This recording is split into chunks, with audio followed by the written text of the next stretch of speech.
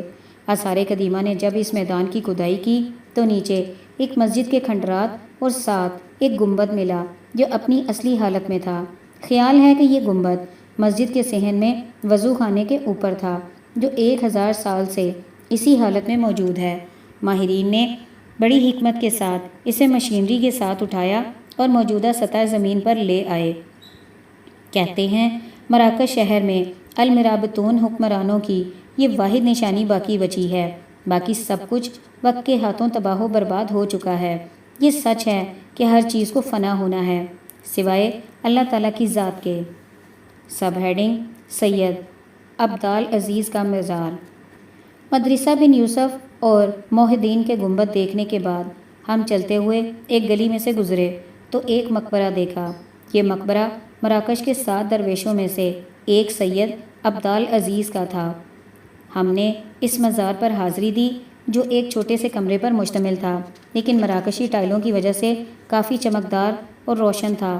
اس مزار پر وہ عورتیں حاضری دیتی ہیں جو اولاد کی نعمت سے محروم یا پھر ہونہار اور صحت مند اولاد کی خواہش رکھتی ہیں۔ حاجت مند عورتیں ہفتے کے دن اس مزار پر حاضری دیتی ہیں۔ سب ہیڈنگ: مراکش سے برطانیہ واپسی۔ مراکش میں گھومتے پھرتے مقامی لوگوں سے ملتے، کھانا کھاتے، شہر، گاؤں، صحرا، دریا، پہاڑ اور وادیاں دیکھتے دیکھتے جب دل سیراب ہوا تو گھر یاد آنے لگا۔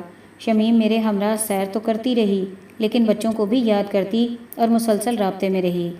میں اسے سمجھاتا کہ اب ہمارے بچے جوان ہو چکے ہیں۔ بیٹی نفیسہ مانچسٹر یونیورسٹی میں PhD کی طالبہ ہے۔ شمائلہ بھی گریجویشن کے بعد ایک ادارے میں مینیجر ہے۔ سعدیہ LLB، LPC، LLM کے بعد برسر روزگار اور اپنے پیا کے گھر ہے، جبکہ بیٹا خرم بریڈ فورڈ یونیورسٹی میں پوسٹ گریجویشن کے بعد شعبہ تدریس سے وابستہ ہو چکا ہے، لیکن ماں کے لیے بچے بچے ہی رہتے ہیں۔